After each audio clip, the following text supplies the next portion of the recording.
Welcome to the Odyssey. Last time Telemachus, the son of Odysseus, called the men of Ithaca to an assembly and got nothing out of it. The suitors refused to leave. The meeting broke up, and Athene, in the shape of the old family friend Mentor, promised him a ship, then found one and a crew herself. They sailed at dusk and ran all night. This book starts with Telemachus arriving in Pylos. Pylos is on the west coast of the Peloponnese, in the south of Greece. The man he has come to see is Nestor, the oldest of the commanders at Troy, and one of the few who got home safely. Two things about the world he's walking into. A stranger is fed before he is questioned. The questions come late. And Nestor's generation has a story they keep telling. Agamemnon, who commanded the Achaean army at Troy, came home from the war and was murdered by Aegisthus, who had taken his wife. Then Agamemnon's son Orestes came back and killed Aegisthus. Orestes avenged his father. Telemachus has not been able to. His father, Odysseus, never came home from Troy at all, and nobody knows whether he is alive or dead. That is where we are. Book 3.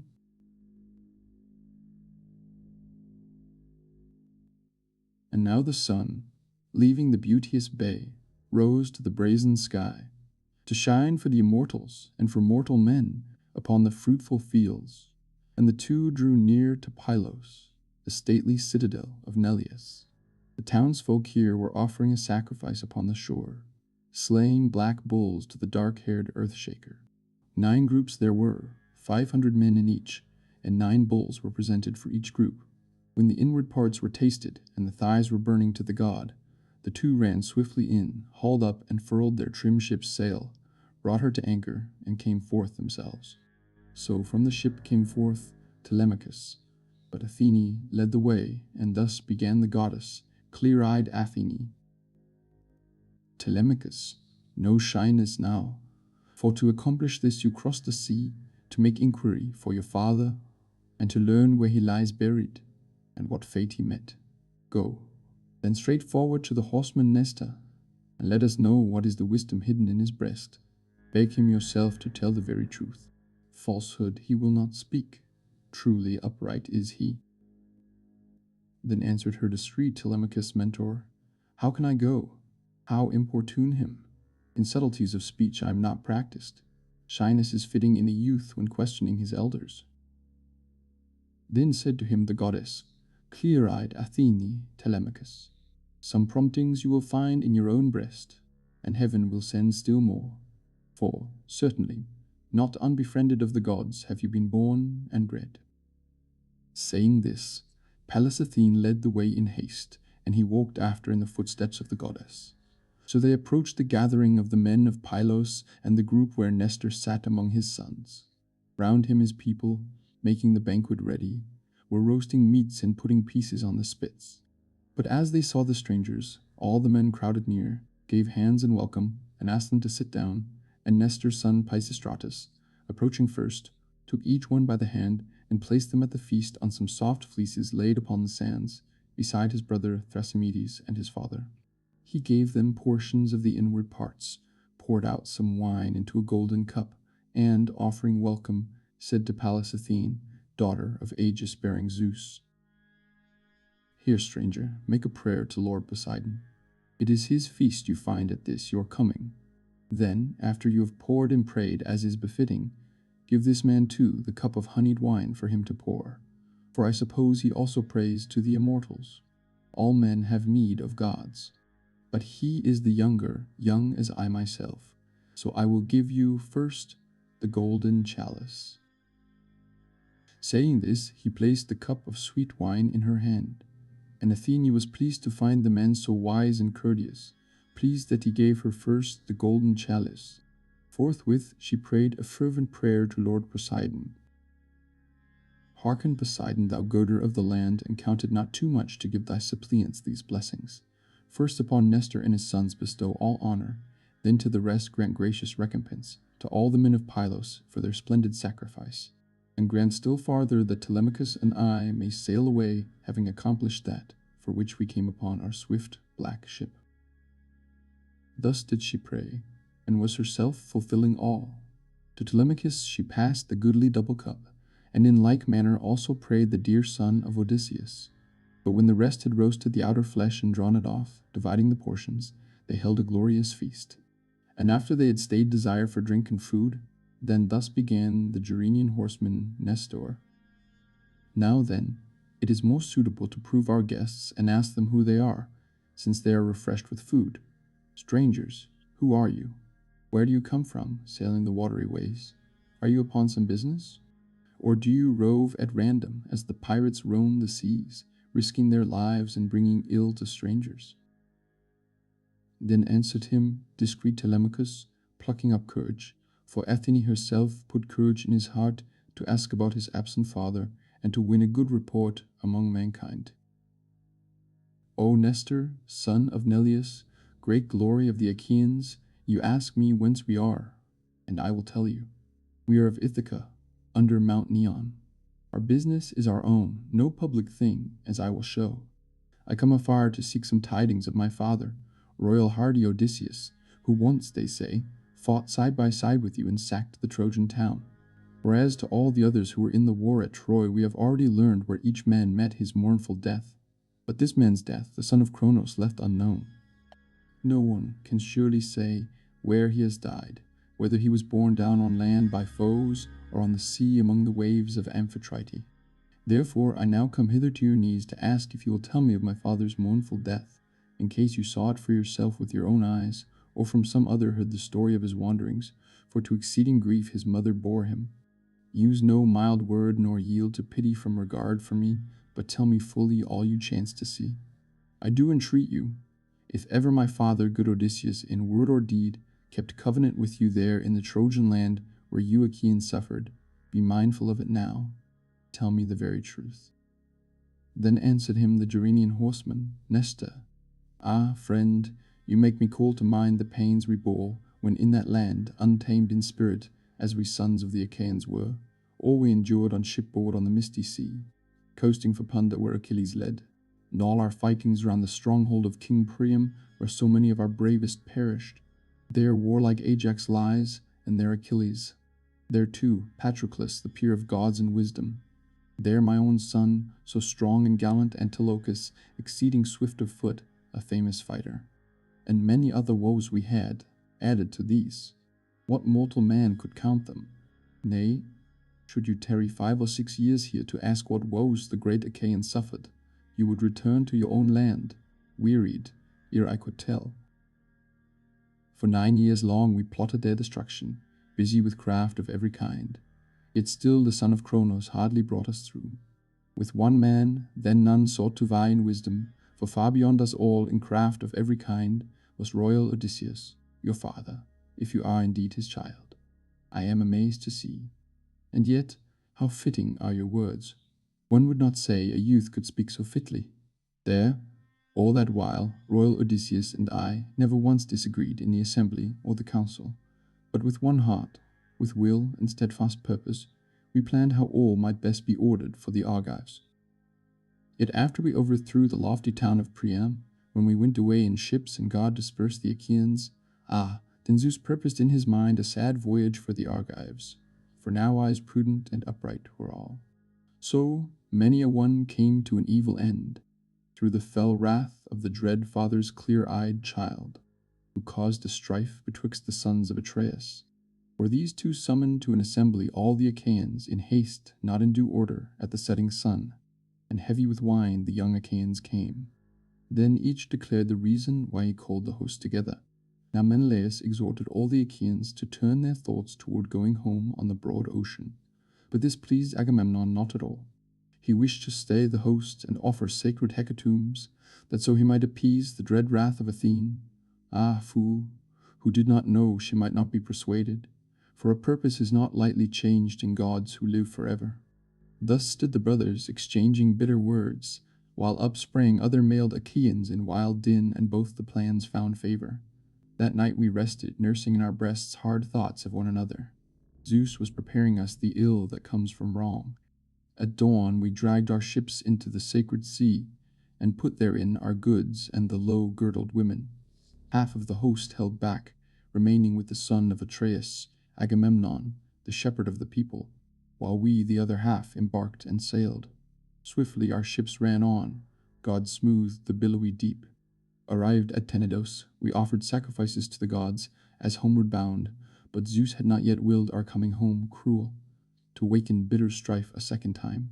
Part turned their curved ships back and sailed away after Odysseus, keen and crafty, again to proffer aid to Agamemnon, son of Atreus. I, with the company of ships which followed me, pressed onward, for I knew some power intended ill.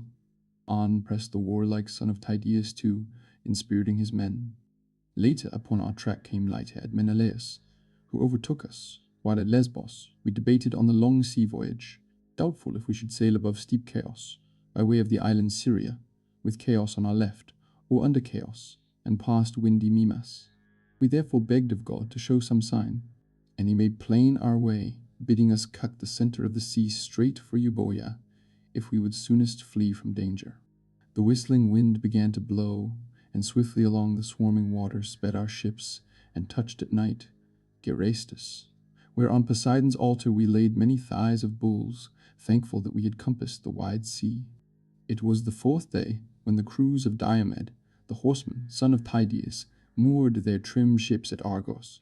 I still held on toward Pylos, nor did the breeze once fall after the god first sent it forth to blow. And thus it was I came, dear child, bringing no tidings, nothing I know about the rest of the Achaeans, which were saved and which were lost. But all that I have learned while sitting here at home, this, as is proper, you shall know. I will hide nothing from you.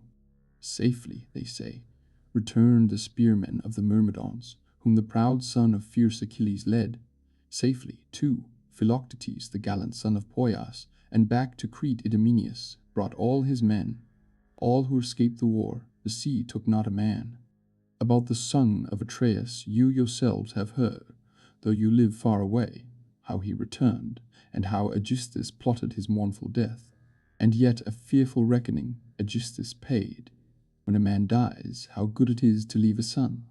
That son took vengeance on the slayer, wily Aegisthus, who had slain his famous father. You too, my friend, for certainly I find you fair and tall, be strong, that men hereafter born may speak your praise.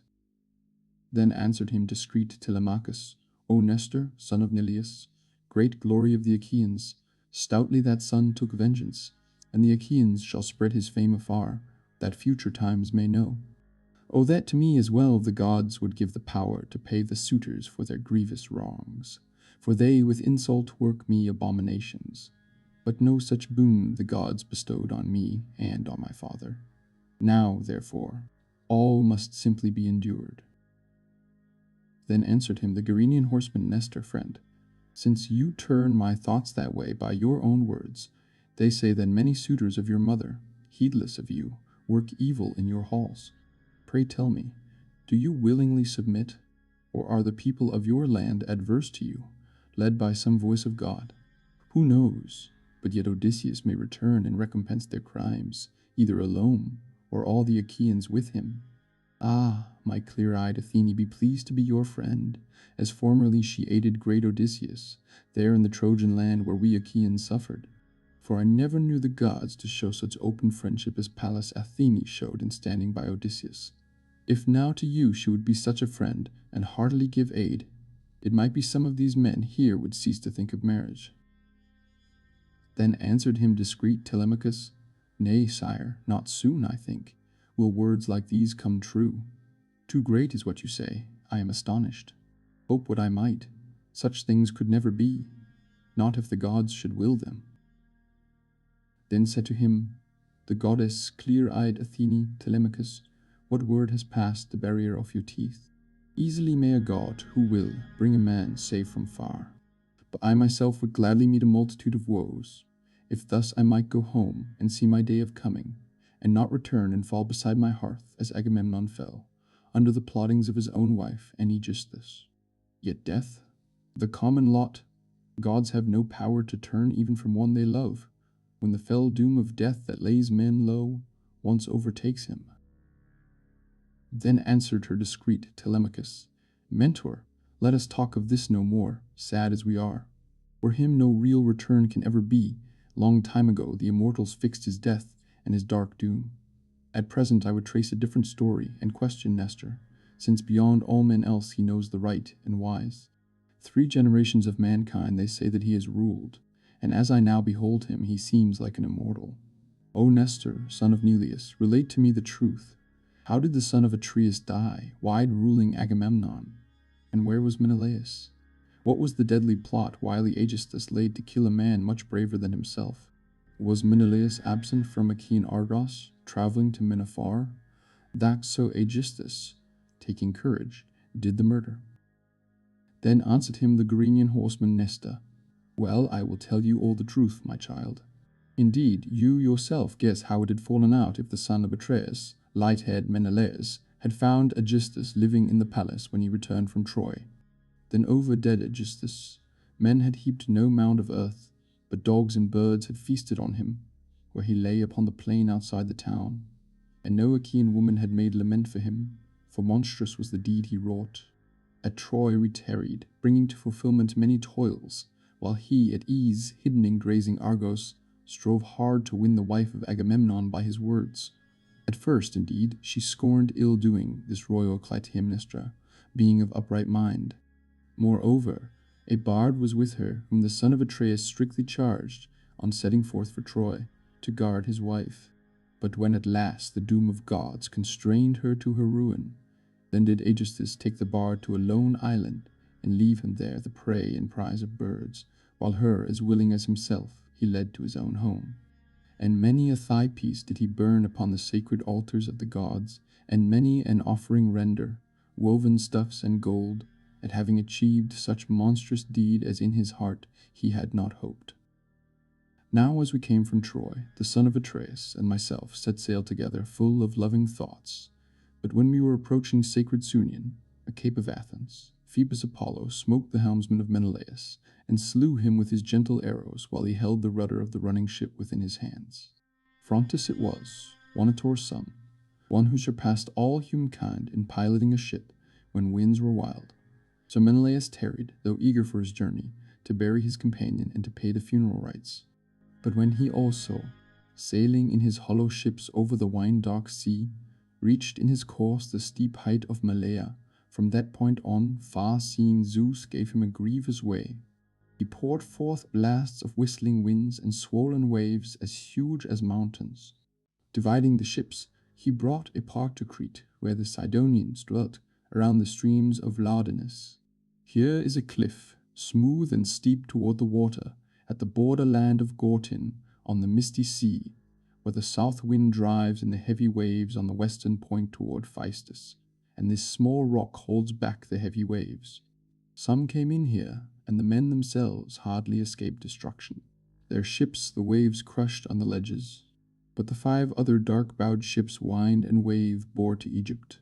So Menelaus gathered there much substance and much gold, coasting about on shipboard to men of alien speech.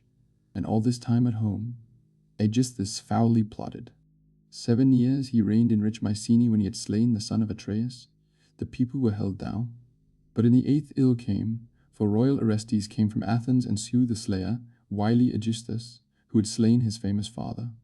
The slaughter done, he held a funeral banquet for the Argives, over his hateful mother, and spiritless Aegisthus, and on that self-same day came Menelaus, good at the war cry, bringing a store of treasure, all the freight his ships could bear.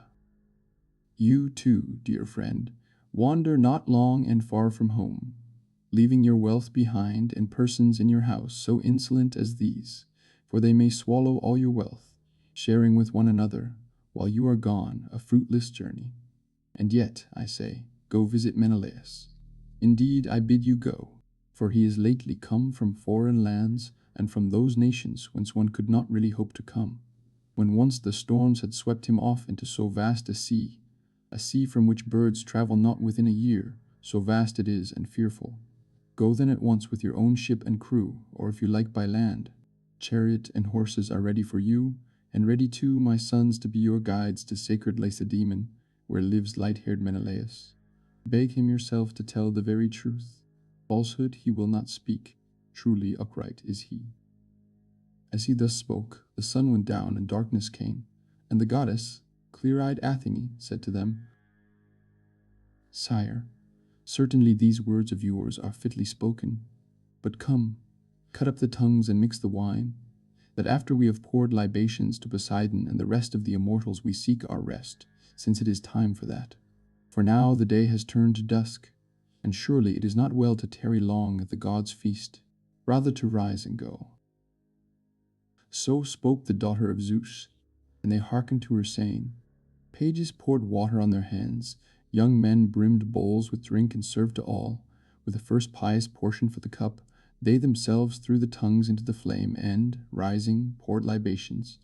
So after they had poured and drunk as their hearts would, then would Athene and princely Telemachus set off together for their hollow ship. But Nestor checked them and rebuked them, saying, "Zeus and the other immortal gods forbid that you should leave my house and turn to a swift ship, as if I were a man quite without clothes, and poor, a man who had not robes and rugs enough at home for himself and friends to sleep in comfort. But in my house are goodly robes and rugs.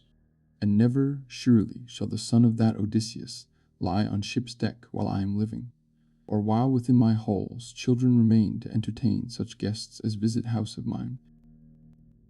Then said to him the goddess, clear-eyed Athene, "Well have you said in this, kind sir, and good it were Telemachus should heed, for it is far more seemly so. Nay, he shall now attend you and sleep within your halls. But as for me, I go to the black ship to cheer my men and tell their duties, for I am the only man of years among them all. The others, younger men, follow me out of friendship, and all are of the age of bold Telemachus. There would I lay me down by the black hollow ship tonight, but in the morning I will go to the bold Cauconians, where there are debts now due me, not recent ones nor small. As for Telemachus who stays with you, send him upon his way by chariot with your son, and give him horses that have swiftest speed and best endurance." Saying this, clear-eyed Athene passed away, in likeness of an osprey. Awe fell on all who saw. The old man marveled as he gazed, grasped by the hand Telemachus, and said as he addressed him, "Dear friend, you will not prove, I trust, a base man, lacking spirit, if when so young the gods become your guides. This is none else of those who have their dwelling on Olympus than the daughter of Zeus, the plunderer, Tritogeneia, who honored your good father too amongst the Argives. Ah, queen, be gracious and vouchsafe me fair renown, me and my children and my honored wife, and I will give to thee a glossy heifer, broad of brow, unbroken, one no man ever brought beneath the yoke. Her I will give, tipping her horns with gold." So spoke he in his prayer, and Pallas Athene heard. Then the Gerenian horseman Nestor led sons and sons-in-law to his fair palace, and they, on reaching the far-famed palace of the king, took seats in order on couches and on chairs, and the old man mixed at their coming a vessel of sweet wine, which, now 11 years old, the housewife opened, loosening the lid. A bowl of this the old man mixed, and fervently he prayed, pouring libation to Athene, daughter of Aegisthus, bearing Zeus.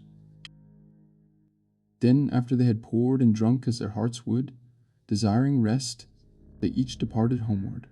But in the house itself the Gerenian horseman Nestor prepared the bed of Telemachus, the son of princely Odysseus, upon a well-bored bedstead beneath the echoing portico.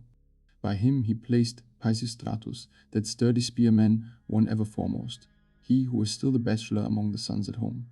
But Nestor slept in the recess of the high hall, his wife, the queen, making her bed beside him. Soon as the early rosy-fingered dawn appeared, the Gerenian horseman Nestor rose from bed, and coming forth sat down on the smooth stones which stood before his lofty gate, white, glistening as with oil. On them in former days Menelaus had sat, the peer of gods in wisdom. But long ago he met his doom and went to the house of Hades, and now Gerenian Nestor sat thereon, as warder of the Achaeans, holding the scepter. Round him his sons collected in a group, on coming from their chambers, Echephron and Stratius, Perseus, Aretus, and gallant Thrasymedes, and sixth and last came Lord Pisistratus. Then they led forward godlike Telemachus, and set him by their side, and thus began the Gerenian horseman Nestor. "Hasten, dear children, and fulfill my vow, that first of all the gods I satisfy Athene, who came to me in open presence at the gods' high feast. Go one among you to the field and have a heifer quickly brought, and let the neat herd drive her up. One go to the black ship of bold Telemachus, and bring here all his crew. Leave only 2 behind. Let one again summon the smith, Laerces, hither to tip with gold the heifer's horns. The rest of you stay here together. But tell the maids within our famous palace to spread a feast, to fetch some seats, some logs of wood, and some fresh water. He spoke. Away went all in breathless haste. And now there came the heifer from the field. There came from the swift-balanced ship the crew of brave Telemachus. There came the smith, with his smith's tools in hand, his implements of art, anvil and hammer, and the shapely tongs, with which he works the gold. There came Athene, too, to meet the sacrifice. Then the old horseman Nestor furnished gold, and so that other welded it round the heifer's horns, smoothing it till the goddess might be pleased to view the offering. Now by the horns Stratius and noble Echephron led up the heifer. Aretus brought lustral water in a flowered basin from the storeroom, and in his other hand held barley in a basket, and dauntless Thrasymedes, a sharp axe in his hand, stood by to fell the heifer, or Perseus held the blood bowl. Then the old horseman Nestor began the opening rites of washing hands and sprinkling meal, and fervently he prayed Athene at beginning, casting the forelocks in the fire. So after they had prayed and strewn the barley meal, forthwith the son of Nestor, ardent Thrasymedes, drew near and dealt the blow. The axe cut through the sinews of the neck and broke the heifer's power. A cry went up from the daughters of Nestor, the sons' wives, and his own honored wife, Eurydice, the eldest of the daughters of Clymenus. The sons then raised the beast up from the trodden earth and held her so, the while Pisistratus, ever the foremost, cut the throat. And after the black blood had flowed, and life had left the carcass, they straightway laid it open, quickly cut out the thighs, all in due order, wrapped them in fat in double layers, and placed raw flesh thereon.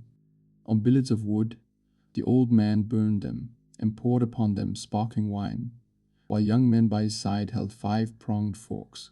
So, after the thighs were burned, and the inward parts were tasted, they sliced the rest, and stuck it on the forks, and roasted all, holding the pointed forks in hand. Meanwhile, to Telemachus, fair Polycaste gave a bath, she who was youngest daughter of Nestor, son of Neleus. And after she had bathed him, and anointed him with oil, and put upon him a goodly robe and tunic, forth from the bath he came, in bearing like the immortals. And he went and sat by Nestor, the shepherd of the people. The others, too, when they had roasted the outer flesh and drawn it off, sat down and fell to feasting. Men of degree attended them, pouring the wine into their golden cups. So after they had stayed desire for drink and food, then thus began the Gerenian horseman Nestor. My sons, go fetch the full-maned horses for Telemachus, and yoke them to the car, that he may make his journey. So he spoke, and willingly they heeded and obeyed.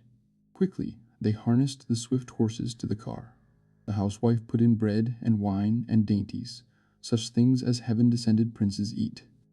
And now Telemachus mounted the goodly chariot, and Nestor's son Pisistratus, ever the foremost, mounted the chariot too, and took the reins in hand. He cracked the whip to start, and not unwillingly the pair flew off into the plain, left the steep citadel of Pylos, and all day long they shook the yoke they bore between them. Now the sun sank and all the ways grew dark, and the men arrived at Pherai before the house of Diocles, the son of Orsilochus, whose father was Alpheus. There for the night they rested. He gave them entertainment.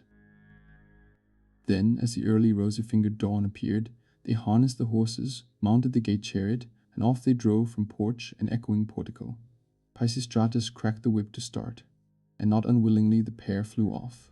So into the plain they came where grew the grain, and through this, by and by, they reached their journey's ending. So fast their horses sped them. Then the sun sank, and all the ways grew dark,